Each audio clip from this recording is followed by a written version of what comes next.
On connaît les premiers qualifiés pour les demi-finales de la Coupe d'Afrique des Nations U20. Hier jeudi, le Sénégal a fait respecter la logique en éliminant le Bénin sous le score d'1-0 à l'occasion du premier quart de finale au stade international du Caire grâce à une réalisation du capitaine Samba Diallo en début de seconde période. Un peu plus tard, le Nigeria s'est défait de l'Ouganda sous le même score. Les deux équipes sont directement qualifiées pour la prochaine Coupe du Monde de cette catégorie. Des observateurs sportifs sénégalais reviennent sur la performance des Lionceaux et livrent les clés du succès de Malick Daf. Les Lions ont jusqu'ici fait un parcours exceptionnel quand même. 4 matchs, 9 buts marqués, 0 but encaissé.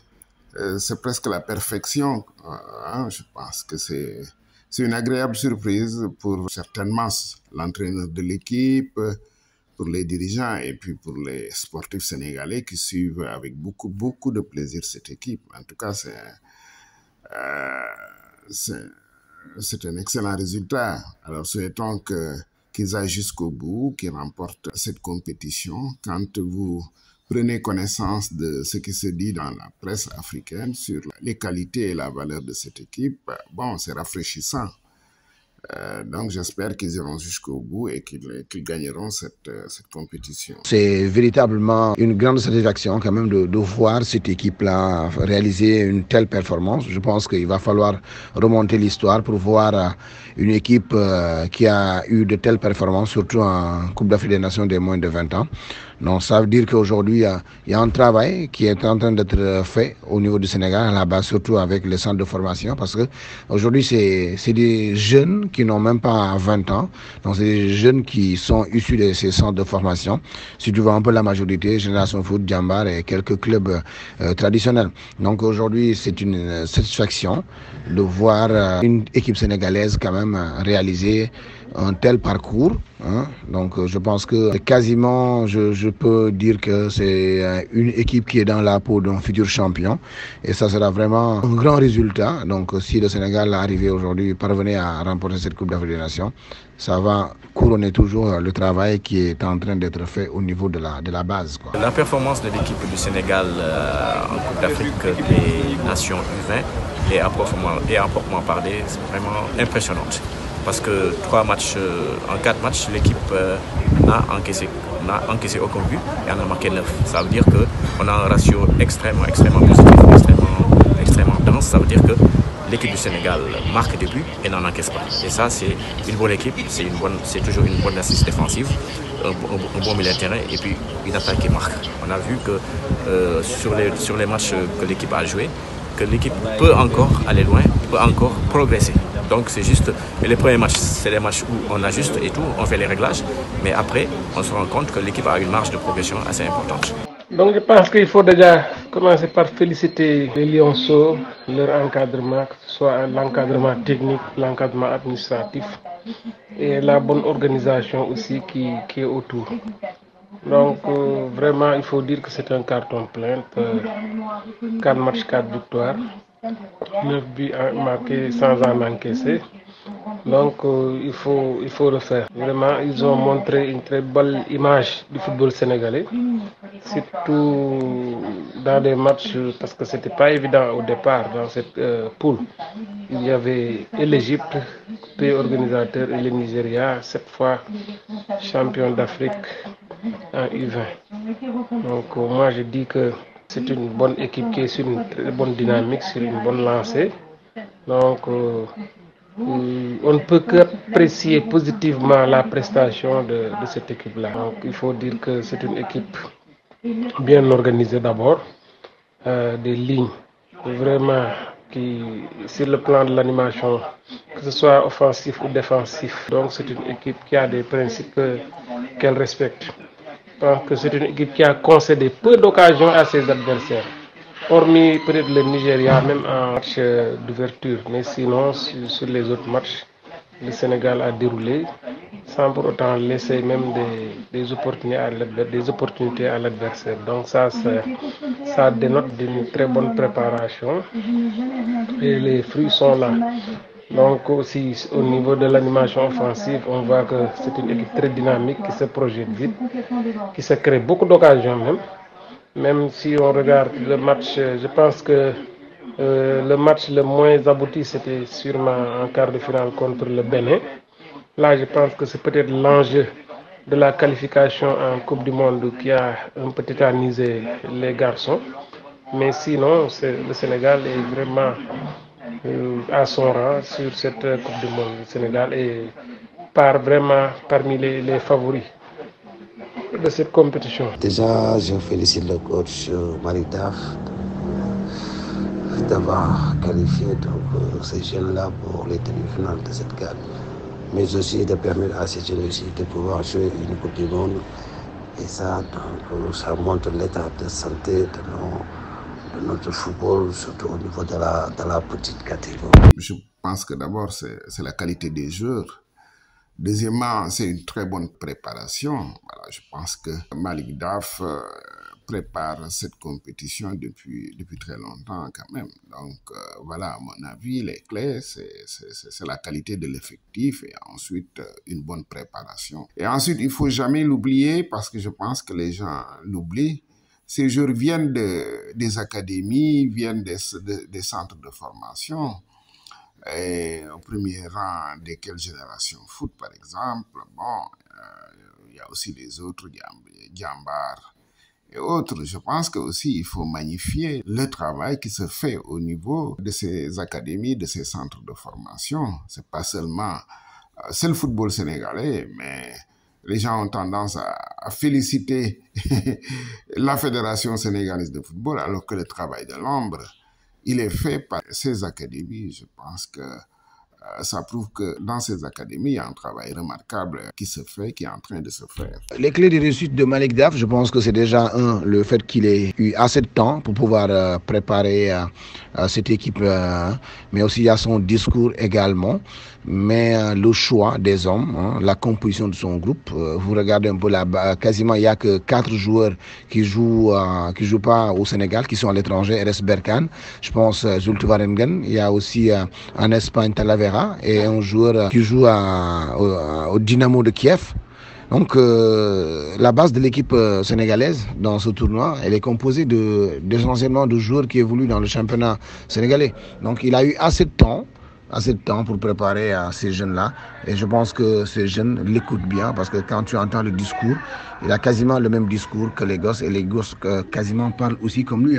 Donc je pense qu'il nous a échappé, ce qui a fait que le Sénégal a perdu ses 3 finales, 2015, 2017 et 2019. On a appris de ses erreurs pour quand même gagner cette fois-ci.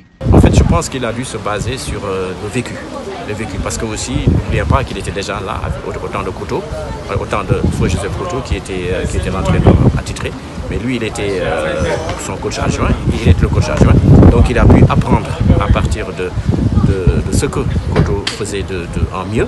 Il a su ensuite garder en fait cet état d'esprit, fait d'humilité, de solidarité.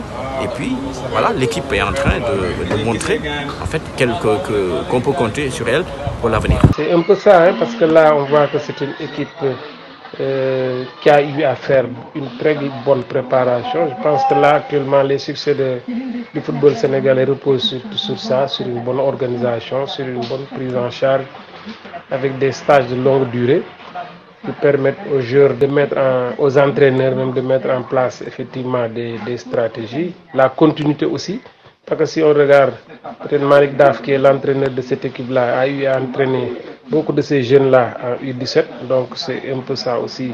Cette continuité-là aussi est en train de payer. Donc c'est quelqu'un qui connaît ces joueurs depuis peut-être plus de 4 ans, 3 ans, 4 ans. Donc ça aussi, ça a son importance. C'est des joueurs aussi qui sont aguerris maintenant aux compétitions africaines, parce que la plupart de ces jeunes-là, soit ont joué en U17, en Coupe d'Afrique, en Coupe du Monde, ou bien ils ont joué aussi les éliminatoires du CHAN qu'ils ont remporté. Donc ils ont une certaine expérience maintenant du haut niveau africain.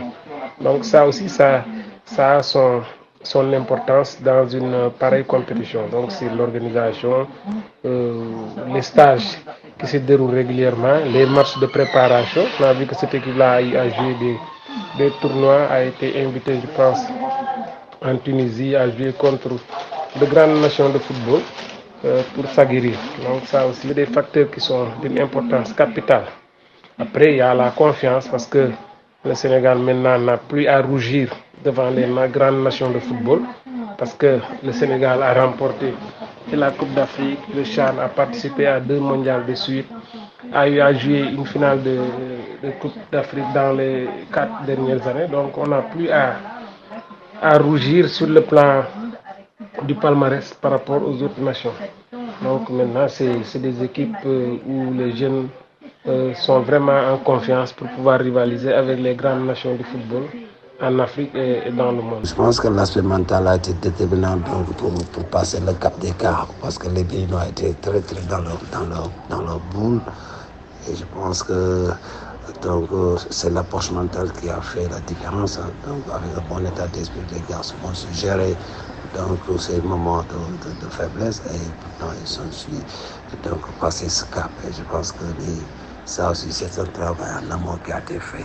Oui, ils ont perdu 3 finales, ça veut dire qu'ils étaient toujours tout près du but. Je pense que c'est l'occasion de se souvenir de Joseph Koto, il y a un peu plus d'1 an, qui était à la tête de cette équipe, qui a fait du bon travail, qui était un pionnier. Bon voilà, maintenant, c'est Malick Daf qui prend le relais. Je pense qu'avec ce groupe-là, il a l'occasion enfin de gagner pour le football sénégalais. Bon, je pense que hier, lors du match contre le Bénin, on sentait que les joueurs étaient contractés par l'enjeu. Cet enjeu, c'était de se qualifier pour la Coupe du Monde. Maintenant, ils se sont qualifiés pour la Coupe du Monde. Je pense qu'ils doivent jouer libéré, d'abord pour la demi-finale, la gagner, ensuite accéder en finale et gagner la finale. Je pense que au vu, en tout cas, de toutes ces équipes qui participent à la compétition, qui sont encore en lice, le Sénégal possède sans doute l'une des équipes les plus performantes. Donc, cette fois-ci, bon, il faut prier pour eux, pour qu'ils décrochent enfin ce trophée. Il faut juste garder cette solidité défensive, mais également continuer à être efficace devant. Donc, si le Sénégal joue sur ses qualités défensives et ses atouts offensifs, on peut gagner. Donc, je pense que c'est sur ces 2 éléments-là, surtout faire preuve, ne pas être pressé, donc faire doucement, prendre le temps de bien construire les actions et bien et assurer la finition. Le Sénégal a disputé 3 finales continentales sans pouvoir la remporter. Bon, j'espère que cette courbe négative va s'interrompre et va s'arrêter. Parce que je pense que le Sénégal, depuis l'année dernière, 2022, le Sénégal est dans une courbe ascendante, une courbe de succès. On espère maintenant que Malick Daf saura trouver peut-être les clés, le petit secret qui pourrait peut-être mettre fin peut-être à cette, à cette situation de disputer des finales et ne pas les remporter. Parce que je pense que maintenant, les Sénégalais ont l'expérience, ont la culture de la gagne, ont la culture de la victoire. Il fallait d'abord commencer par ça. On a eu ça depuis 2022. Maintenant, je pense qu'avec les Uruguayois, avec la sélection locale a été remportée la Coupe d'Afrique en Algérie. Bon, maintenant, les U20 ont une occasion pour écrire aussi leur nom dans l'histoire. Donc je pense qu'ils ne vont pas rater cette occasion. Il y a la motivation qui est là. Il y a l'envie aussi